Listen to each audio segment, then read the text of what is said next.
Hey friends, welcome back to Contracted and Committed, where we unpacked life on the move, one zip code at a time. I'm Tristan, the suitcase stacking king, and she's Kelsey, the travel PT who makes temporary homes feel like real homes. Today's episode is all about what it's like to build something permanent, which is us, when everything else feels so temporary. New contracts, new golf courses, new coworkers, new cities every few months. But through it all, we're still choosing each other, and that's how the heart of this episode will go. Okay, let's get into it. So for this episode, it's going to be going over topics similar to what we've already gone over in the past two episodes. However, kind of diving a little bit deeper into specific subjects we want to talk about. The first one that we kind of want to touch point on is the travel life versus settling down. Mm-hmm. And for me, I feel excited always, like the new adventure coming up when we're doing travel. But I also feel this like pull and urge to like what we're supposed to do at our age. Mm-hmm. Blame social media. Literally. Everybody looks like they're living such a perfect life, doing their settling in thing. And we feel like, oh, we're seeing a new place every time. We don't know when we're going to be settled. And Kelsey doesn't have a permanent job, so we don't have a permanent house or anything like that. And it's like, some people are buying houses. Some people are having kids. Some people are just starting new relationships. So it's weird to see everybody's like points in their lives versus ours. That is true. Especially when we're coming up. We're going to be 30 soon, which is crazy. Still got like another year, but close enough. I'm not 29 yet. Hello. Hey, you're getting there. It'll sneak up on you quick. I don't feel 29. I don't feel 28. Mm-hmm. But I do feel like that and that pull between wanting like the security of a settled life, but then also loving this freedom of constant change. I think that pull has been amplified a little more recently because we did have an opportunity of kind of a settled in job where it's like, hey, this was a very good full-time opportunity, but it would have been at a permanent place and we would have had to choose to stop traveling versus our kind of plan, I guess you could say, of keep traveling for a little while yet and trying to see new places, new things. Yeah, I feel like it definitely kind of pulled me a little bit more just because it's like, oh, fine, like there is an opportunity, especially in peds, it's really hard to find a job. There is an opportunity, and then we're thinking about it, like, oh, okay, like what does housing look like? Is it affordable? Like how far away would our family be? What would the holidays look like? Like we were investing. What does that community look like that we'd be moving into? Because that's another big thing for us is like finding and being part of the community. And because we're traveling, it's hard to do that. It's hard to be part of the community when you're here and there and gone in a moment. So. And I feel like that's something we can't do while we're traveling. At least I feel like I can't. Like I would love to teach dance, volunteer, do a lot of like school-based things or just anything kids, like Go Baby Go programs, different programs, just volunteering, even animal shelter. I feel like I'm going to be that old lady that retires and I'm still going to have to do something work related. And I'm going to be like, oh, I'm going to go work at an animal clinic or a shelter and teach dance and do all these extra things. But when you're not at a place that you're going to be for a long period of time, that, like, yeah, I could start that. But then it's like, well, it takes you like a month to start it. And then it's like a month before it starts getting going. And then the next month you're leaving. Yeah, and I don't want to say it's tough to it's commit pointless. to all of that. Yeah. It's kind of not worth it or worthless, but we haven't really done a lot of community things. So settling down sounds pretty great. So why do we keep traveling? I don't know. I feel like we're still so young. Like we don't have to have kids right away. We don't have to settle down right away. But I think that's one of the biggest things we talk about is people are at different points in their lives. Yeah. Right now we're at the point in our life where we have a lot of different opportunities. We could be like some friends of ours that they're having kids or they have had kids and they're loving life and loving that experience. And then we have some friends that they're still single, out doing their party life, hanging out, having a good time, not even thinking about a family yet. Yeah. So it's just is such an interesting point in our lives to just see that kind of opposite sides of the spectrum and that we Mm-hmm. could be on both sides. Yeah. But I So, feel like for me, I definitely want to go more towards like the family. I don't want to be not trying to have kids or adopting or anything like that. And hmm it's like I don't want to be like an old parent, but I still want to hmm have fun now in my 20s. hmm I don't know how you feel about that. Because I did, like, when our friends, like, get pregnant or have a child, I mean, there's a little bit of A little bit of jealousy. baby envy in Yeah. there. I'm like, "Ugh, I wish I had a kid." It's just because you see these kids and they're so darn cute, and you're like, darn, that I kid's cute know. as heck. And you don't see all the, oh, now I have to wake up like 4 times a night and change Yeah. diapers and Yeah. all the other things that come with kids. Yeah. Because there's definitely times where I thought it's like, oh, it'd be so cool having like a little person around with you. But I was like, you have to take care of that little person. And it's like, are Yeah. we ready to be settled into a spot where we have to take care of that little Little person person, all yeah. the time? It's like your life kind of warps around that. Yeah. In my Well, perspective of why I like mhm. traveling is we're really getting in something that once you have a kid, I feel like you can't do as easily Yeah. in going different places. When you have a kid, you can't be moving every 3 months like Well, that. you can, but It's probably a lot harder. it's a lot harder The and stability wouldn't be there. that's not something I want to do. I don't want to have to try, in addition to like us moving and trying to find a place Hmm. that's suitable for Izzy, her dog. Let's say already hard enough to find a place Yeah. that will let us stay with a dog, let alone Let a alone child. also having a child and bringing like a crib and like hmm all of their stuff would not be. I mean, you could make it travelable, but hmm it would be a lot harder. We'd have way more stuff to travel with. hmm So, I don't Well, know. It's just a lot. true.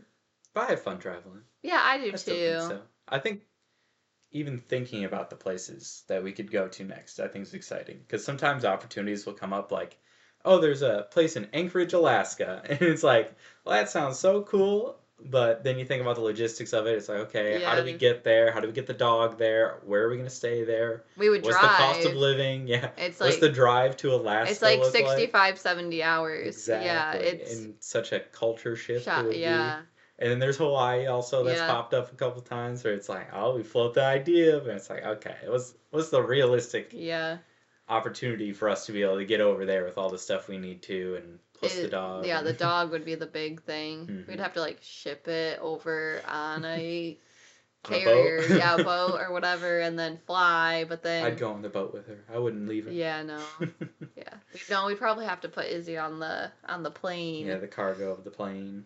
I think so. I Yeah, I don't. don't think it's gonna happen. But Yeah, it's fun and to think about. I mean, I do want to go to Hawaii eventually. We'll just make that a vacation, not a Yeah, work spot. my brother and sister-in-law, I think they go there every year since they've been married, at least maybe before they got married. They're really hmm big Hawaii fans. And my hmm mom went with them last year that they went. Not that we're going to go this year because like I don't hmm really get time off and I don't get paid, like I don't have PTO, so we don't really do hmm that other than besides like between contracts if hmm needed or wanted, or that's just how the dates work. But eventually I think it'd be fun to like go over there with my brother and sister-in-law. hmm And it'd also be a different experience if we were working there versus vacationing Yes. there. Because that's something that I've noticed when we've gone to these couple of places where it's like, I'm in North Carolina, the weather's a lot nicer than what it is in Michigan in the winter, and it's like, well, I still have to work 5 days a week, so that eats up a lot of time. And it's Yeah. like, you're not always vacationing. You're there to No. work, and Mhm. you will be working. And it's like the weekends you can go and do fun little trips, but it's not like a vacation the whole time. No. Yeah. So That is true. I want everybody who's traveling to understand that it's not just a vacation that you're just going to these new cities and just partying all the I time, mean, you but you can can. find ways to have a good Yeah. time while still working. And I mean, there's been some places, I guess this one, well, maybe like we were in Marshall, Michigan. I kind of fell in love with Little Marshall. Yeah, Like it's a cute that. little town for sure. Yeah. Where we like fall in love with the place, but then it's like really hard to leave. I don't feel like it's been hard to leave any place that we have been to. The Marshall one, I mean, it was hmm nice. We were close to home, but we had our wedding right after that hmm contract. So I was like, yeah, I'm ready. Let's go. Let's go get married. Let's have uh, this wedding. Let's go to honeymoon. And then we already had North Carolina ready right after our honeymoon lined up. True, quick turnaround there for sure. Yeah, we can talk about that if you want.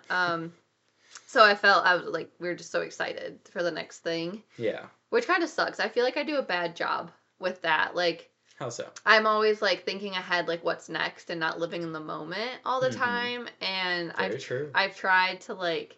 That's just a personality trait of you. I think I heard a quote one time where it's like people can only look in two directions. They can either look at the past, the present, or the future. That's three directions. I know, but you only get to choose two of those three things.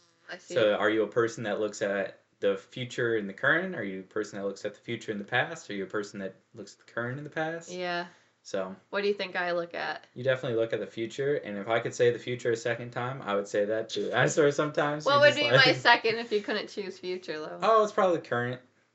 As current as you can get. Current being like. The future current. Yeah. Like tomorrow. Tomorrow, future current. Or this coming weekend, future current. Sometimes you even skip current days. Like, especially on the calendar. She has this calendar she writes for months. We have this calendar. You say we. I would never put 3 different months on one, 30-day calendar. I don't know how you do it. I do it. I sit there and I look at it. I'm like, how is there a third month on this calendar? They're color-coded. Sometimes you don't even do. Sometimes you're erasing days in the week before they happen, and I get very confused. Like this week, I erased. It was Wednesday, and I'm like, well, tomorrow's Thursday, and then it's the weekend, so let's just erase all of it till Monday. That doesn't make sense. There was nothing. I gotta see what's on there still. There was nothing on it. The point is, I need to see that there's nothing on it, so that I know there's not anything going on. Yeah. I'm not very good at seeing at the future stuff. You do a great job at that. Yeah, planning that out. I think that's why we're a good team with just like logistically living. Mm-hmm. I'm always asking Tristan like, oh, what are we doing this weekend? And you're like, I don't know. Sometimes it feels like a quiz where it's like, if I get it wrong, am I in trouble? It's like, okay, I gotta answer everything perfectly, or else she's gonna be like, no, you forgot this. Yeah, I just need to make sure that we're on the same page. Like, this weekend we're doing XYZ, XYZ. I try, I promise. I swear I do. Yeah. I think it's just a communication thing that I've learned. I think growing up, you know, we definitely have different communication styles growing up.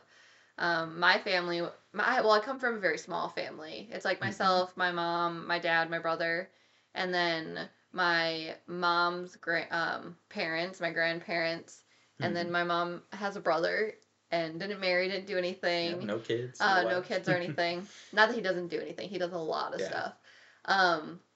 And we just communicate everything to everybody. It's like mom, grandma, and grandpa knew everything that was going on, and it was just communicated.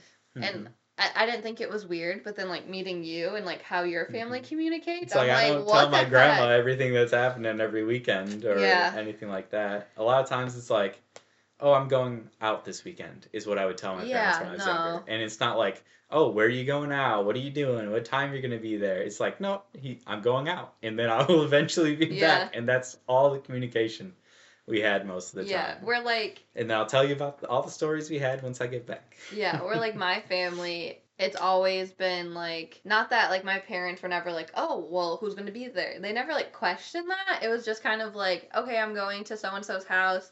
I need to be there at this time and end at this time, and we'll be back, whatever, and so is driving. Like, those things were just, and like my grandparents would know that I was going to those places too, because mom would either tell them or we would talk about it as a whole unit, or I don't know. It's just different, and it's not. For me, it was like, I'm going to Pat's house, I'll see you on Sunday, and that'd be like Friday night.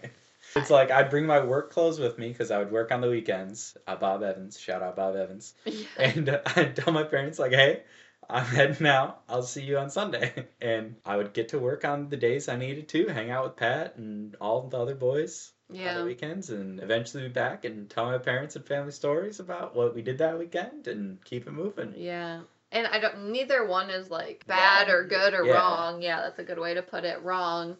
I don't know if, like, maybe because I was, like, so busy as a child, at least busier than, like, the average child, I think that really, like, shaped me into my communication and, like, having to know, like... It was a requirement. It's like you had to communicate all that stuff with each other. Yeah. So someone could pick you up at these times. Somebody could get you to the next place at these times.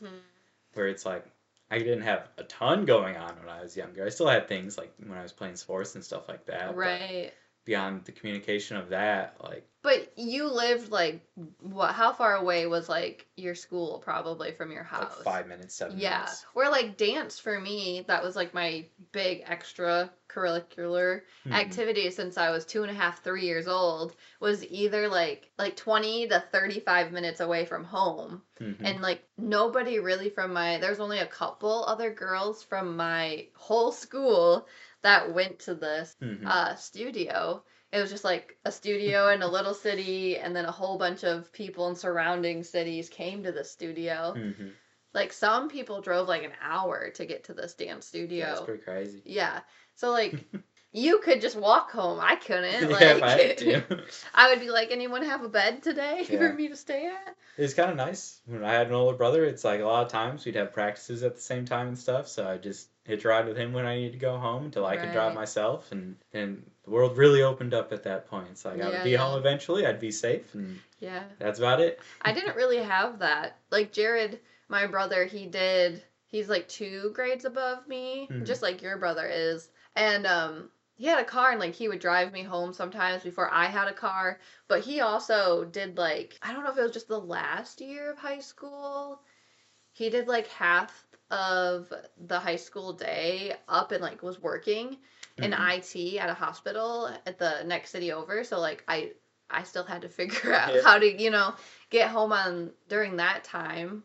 So how were we able to meet in the middle between your over communication of what I'll call it and my under communication? Yeah. How did we figure that out?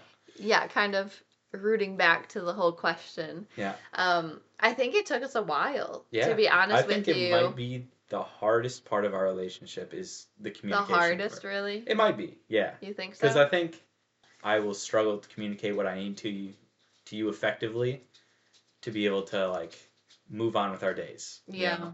Or be able to know what we have coming up in the week. Right. And it's like that's something I definitely struggle with, and I think it truly is rooted in I never had to communicate that much for such a long portion of my life. Yeah. Like I think one of our biggest stories, if you want to tell it, is back in Why do I have undergrad. To tell it? Because you have a very different perspective of it than I do. Well, I want to first say that, like, not only what you were saying, but communication definitely is, like, such a huge root and base of a good relationship, too. So I think that's probably why you were saying, like, it's one of our biggest challenges, I guess you said. But this little thing he's talking about or pointing to happened, a couple months into actually, like, starting to be dating. And Tristan was playing tennis at Alma College, and they had a away game. I think it might have been in Indiana. Was it that far away? Oh. Do you remember where it was? No, it was we went to Calvin. We were coming back home from Calvin. So like decently, a couple hours. Yeah, at least. It was a trip. Yeah, and he was gone, was it the whole weekend or just one day? One really long day. So I left that morning and then wouldn't have gotten back till like 9. Yeah. And so during, he left. I'm like, okay, I'll see you later. Like, we can hang out once you get back, whatever. I'll text you with updates, I said. Yeah, he said, I'll text you with updates and stuff. And I'm sitting there. It's like 7 or 8 p.m. probably. Like, well, I am texting him throughout the day. Like, hope it's going well, whatever, little things. Yeah. Not excessively. But then I started to become excessive because he wasn't responding to me. And I was like, are you dead? Like, what's happening? Like, what's going on? I'm like, I was thinking the worst. I was. You're like they were in a car accident, something terrible. No, not that worse. I'm like, I was probably thinking. I think like, oh, he doesn't want to be in a relationship with me. He hates me. He doesn't want me anymore. And like when you're in this like a new relationship, you're like trying not to like rock the boat. Like you're trying to just be like civil, and like you're in the honeymoon phase. So you're trying not to like push buttons and like figure people out. So I didn't want to like excessively text you or call you and be like really freak out on me. Yeah, But come to find out, one, he never responded to me because he doesn't think about those things. And then 2, his phone died. Well, that's why I didn't respond to you. My phone was dead. And then my whole thought with that, I was like, you have all these other boys that are friends with me on social media. You could have just texted me on there saying, hey, phone died, but we're on our way back or something. But no, He didn't. I waited until like 10 or 11 p.m. and I was just dreading the worst. I'm like, he's gonna come into my room and break up with me. He's gonna be like, oh, I found this other girl. Bye. Younger Tristan, I was just chilling in the van, my phone was dead. I was like, oh, I'll just see her when I get home. It's like, life is good. And then we like stopped for gas one time, so that made it take longer of a drive. And then we stopped to eat food, which of course will take like an hour and a half, 2 hours with all the boys. Yeah, and I didn't know any of these plans that were happening either. Like, I didn't know you guys were going to stop on the way home. It's freaking 8 p.m. Tristan might have not have known either. I was just going with the flow. Yeah. Yeah, and I didn't even think, like, hey, maybe I should, like, text my girlfriend.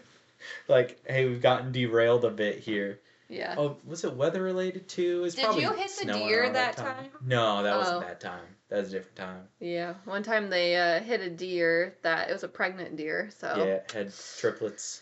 And that kind of derailed their but thing, I texted too. you about that. You did, because this was later on in the relationship. I guess. I got better. I've learned. You did get better. Still wasn't very good, but I was learning, slowly but surely. So yeah, all that to say that it's always a work in progress. It's always a work in progress. We had that. I think that was like our first like big fight. Probably. If you would call it a big fight. We don't It probably really was an argument. An argument, yeah. Whatever. Because it was just such a different mindset for me of, hey, I should be communicating to someone constantly versus the rest of my life where I'm just like, I'll talk to them when I talk to them. Life goes on. Yeah, definitely. And I've had to kind of understand that of Tristan too and be like, okay, like he's not going to know all the details. Specifically if we do something with his family too, I'm just like, I'm always like, so when, where, what's the dress code? Like, what are we doing? And you're just like, I don't know. They just said this. It's going to be on Sunday sometime. Yeah, and I'm like, that doesn't help me at all. I need more details so I don't have anxiety about it. But I've definitely just tried to be more go with the flow. And I've been better, of course, on that. Just as Tristan's been better with communication. For, like, communication and, like, to trying to build that long-lasting relationship, I think another thing to note is to understand that each of us have different learning styles too. So when we're trying to communicate new information, just to like, we've had to learn like some things work better with me than you. Like I'm very visual. So like if we're talking about dates and things, I'm like, I need a calendar. You need to be seeing the calendar. Yeah, I need to see the calendar and like visually see it. Say I'm more hands-on, but it's like how can you hands-on learn communication? I think that's why it's probably my biggest struggle point. Yeah. Where it's like there's not a really good way to hands-on learn communication. No. Other than going through life and just doing it. Kind of forcing yourself to be better at it, and slowly you will become better at it. Yeah. And after 10 years, I feel like I've started to get better. Started to be pretty good. I try to communicate even more with my family now and friends. Yeah. Where it's like before, it's like I could not text one of my best friends for like 4 months. Yeah. And then just be like, yep, all's good. That's my boy over there. It's like he'll be in my wedding, but I haven't talked to him for like 4 or 6 months. Yeah, and I'll pick up with him, and it's like nothing's ever changed. And I think that's I think I've tried to be better at like texting friends and stuff, like how they doing. At least like shooting them things on social media, TikToks. TikToks, send them some TikToks, some funny TikToks. Exactly. You send them more TikToks than you listen to and look at my TikToks. Are you kidding me? I have I have like a full night's worth of scrolling of TikToks by the time I get into bed. From me, sent to you. So I don't even need my own feed. I just look at Kelsey's things she sent me. I try to send. Sometimes I just get into the habit of like, oh, Tristan would like this. Oh, even if you're like in the next room, I'm like, I'm not gonna walk over there and like show him it. No. There's been times where we've been sitting next to each other and you've sent it to me. I'm just like, just turn the phone towards me at this point. Come on. I just like giggling and then send it to you, and I'm like, "Do you see my TikTok?" And you're like, "No, you just sent it to me."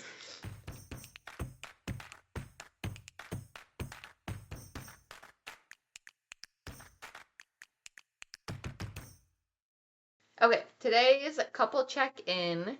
The question is, what's your love language? But it has to be in travel form. Like, is your love language like clean Airbnb, clean Furnish Finders, a surprise coffee? Okay, I get it. Do you have something, or want me to go first? You go first. I'll come up with mine. I think my travel love language is when we're anywhere that we always like find each other, or like find little moments to connect. You walking by at me at the gym and like putting your hand on my back because I'm very physical touch for love language. Or like even I was thinking like in an airport, how it, like when you go to the bathroom and I'm like sitting there by myself and I look at you, or like, just making connections when we're not. And making connections when we're in a traveling situation. Like holding hands, walking. I hear you. You know what I mean? Does that make sense? I didn't Kinda, really yeah. say that very well, but Just it's sounds like kind a of lot very of physical touch. yeah, physical touch. Very generalized, I guess, but Mm-hmm. did you have one yet, or? So, well, if I had to classify my love language, because I've learned all about this thanks to Kelsey, because I wouldn't even know that there's love languages prior to this, but it's probably like acts of service. I like it when it's like if you do the dishes for me, it's like, oh, that's so nice. I really, really didn't want to do those dishes. So like clean dishes, we'll call that my in travel form. Clean dishes. Clean dishes. I do that a lot too. True. I And try my it's so best. nice because sometimes I just really hate dishes. Yeah. That's why I like cooking meals versus cleaning dishes. I'm like, Yeah. I'll cook the meals if you clean up after. Like, Yeah, that's usually how it happens.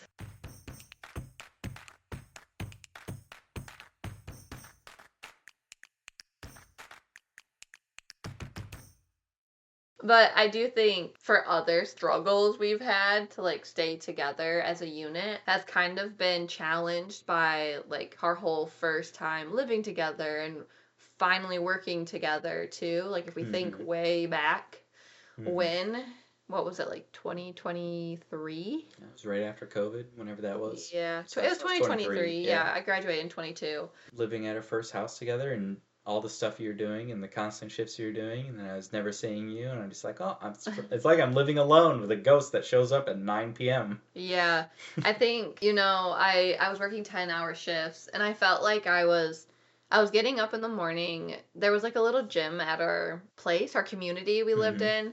So I went and like worked out there in the morning. Tristan obviously wasn't up at this time.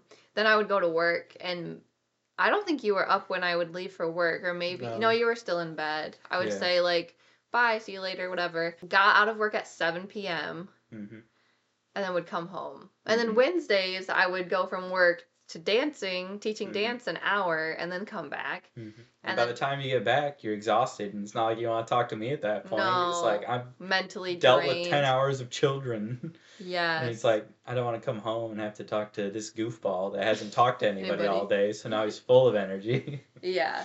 Oh, and then I was playing golf at nights at that time with my friend Jared. Yeah, so I wasn't.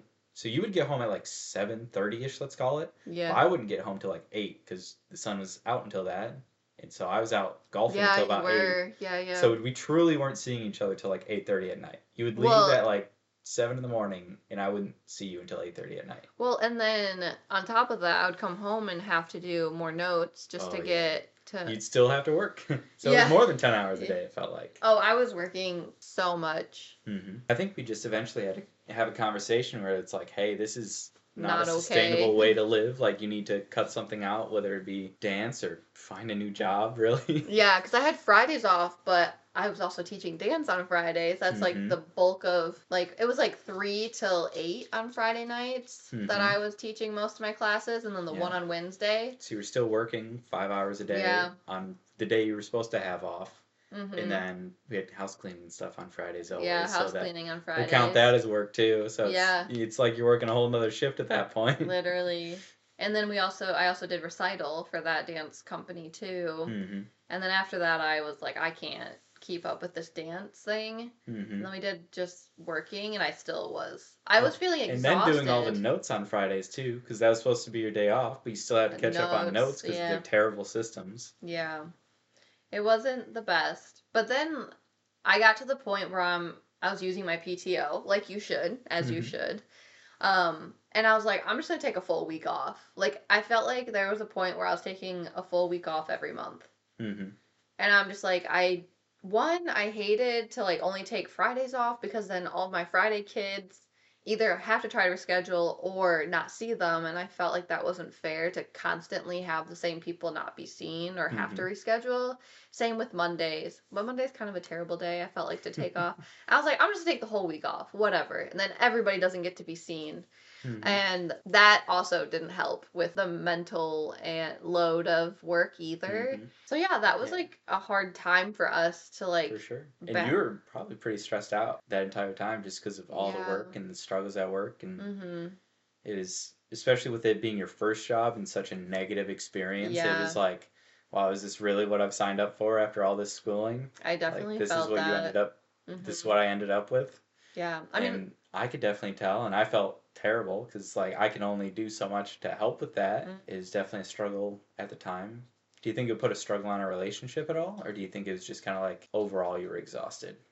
I think overall I was exhausted. I mean, I loved some of the people there for Mm-hmm. sure. Yeah, it's hard to think back to like what her relationship actually looked like. If it was actually, I probably was way more negative during that time, but I don't know. It was hard to, like you said, come in and I'm like so excited. It's a new job. I'm like, yay, I get to do all this stuff. Hit after hit, and like you can only take so many hits. Mm-hmm. You know, after so many things are thrown at you at work, it's like Kind of helped us make the decision about decision. traveling. Yeah.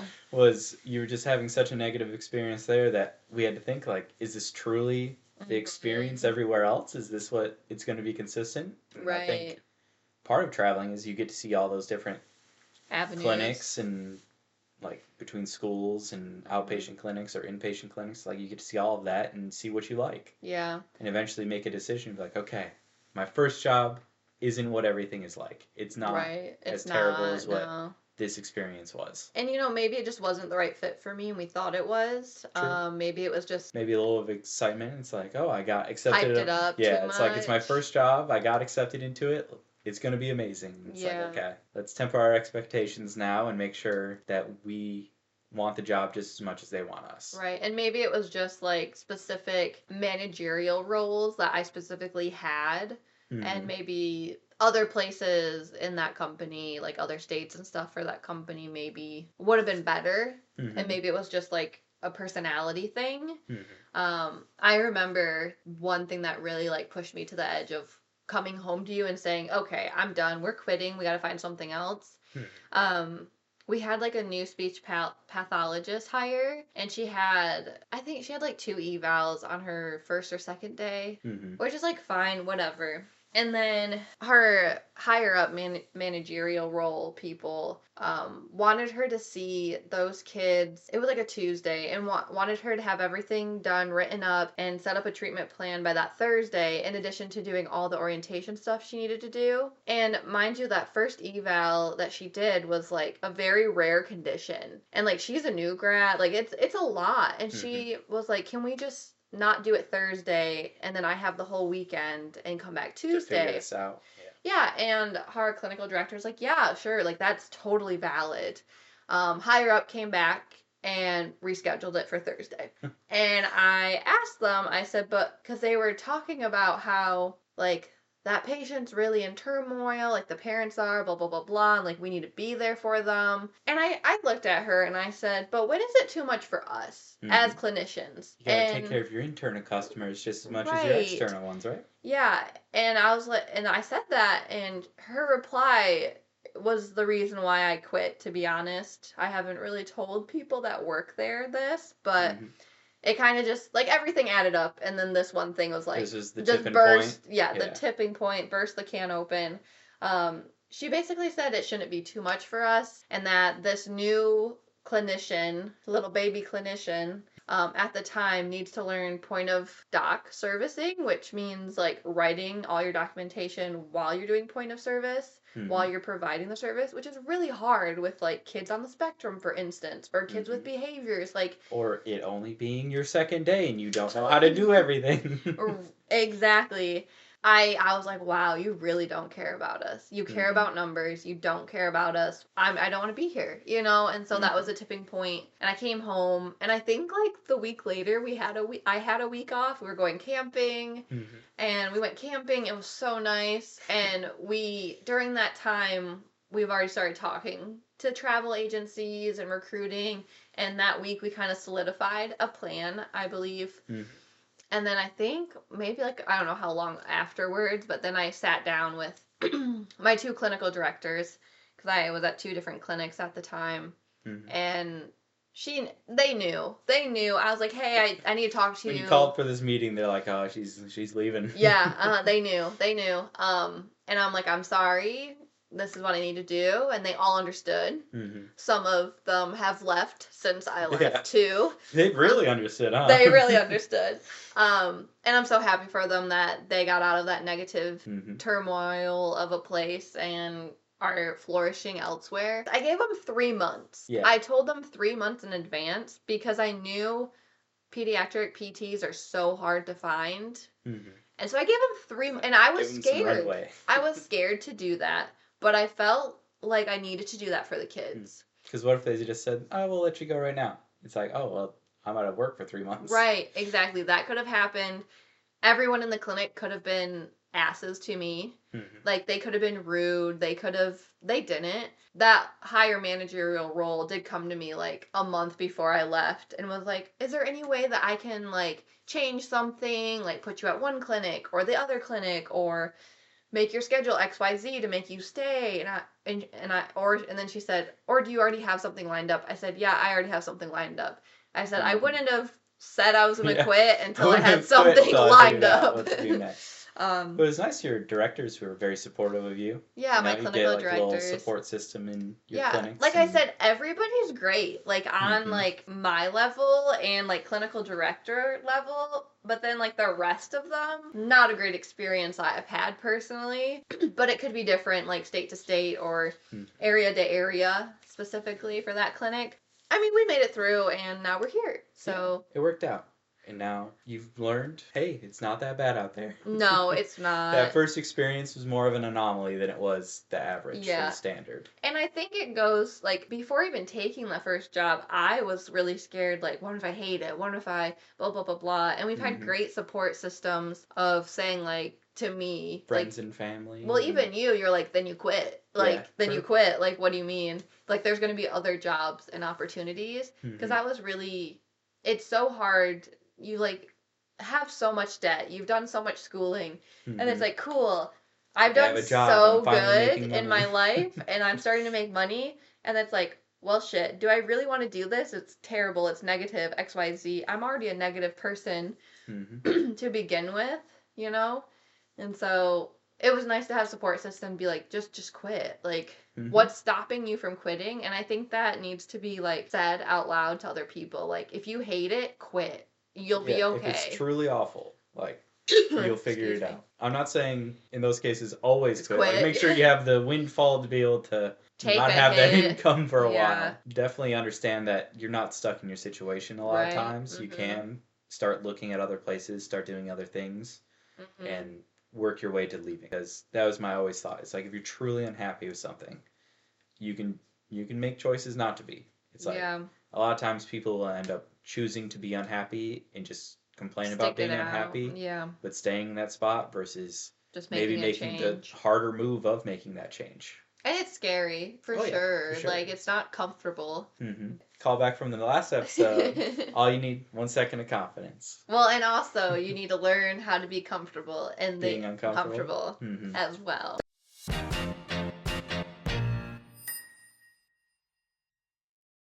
Okay, today's PT travel tip is when you start a new travel contract, to give yourself grace.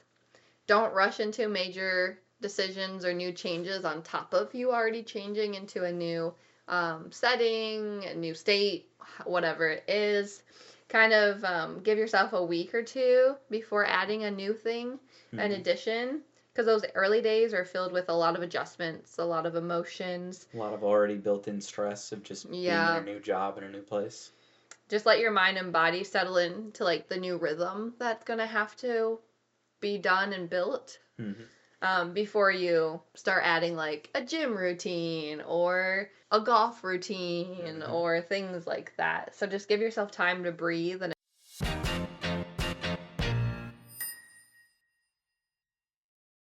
so kind of just to summarize some takeaways from what we kind of talked about. We kind of talked about the difference between traveling and settling down and how it's okay to, like, have that pulling feeling, but to know wherever you are is okay. Even if you see some people doing one thing or another group of people doing the other, it's like, do your own thing. Make sure you're following your own pace. Don't let other people set your pace for you. Right. And it's okay that other people are at totally different places in their lives. Like we've had 40 or older people in our cohort, learning how to be a DPT. You can make life changes later too. Like your life isn't over once you start your first job. Truth. And then also we kind of talked about how we personally have built this long-lasting, hopefully, stable relationship while everything else has been changing around us. And communication, I can't harp enough, like how we've learned that and the differences. And if you're not good at communication, over-communicate. Because even if you're thinking you're over-communicating and you're not good at communication, True. You're probably actually just at level set where you're supposed to be. Yeah, like Tristan. Yeah. And then kind of another thing we talked about this episode was my first time struggles and how we've had to come together as a unit in that first year together and the new job and all those changing support things. Each other. Yeah, to support each other and how we've had like support systems too. That's kind of what we talked about in this episode. In a world that keeps changing, our schedules, location, jobs, it means even more to know what doesn't change, which is us. Every contract might be temporary, but this commitment, that's the long haul stuff. We hope this encourages someone out there feeling a little unsteady today. You're not alone. You're just in motion. We hope you enjoyed hearing about how we make, love, and work on the move. Show us some love by subscribing, rating, and reviewing. And if you know another couple starting in travel healthcare, pass this episode along to help them navigate their journey and keep their love strong. Next time on Contracted and Committed, we're diving into our most memorable travel fights. What we've learned, what we still mess up, and how we manage to laugh about it all in the end. You won't want to miss the next one. Keep loving. Keep laughing. And most importantly, keep taking that next step.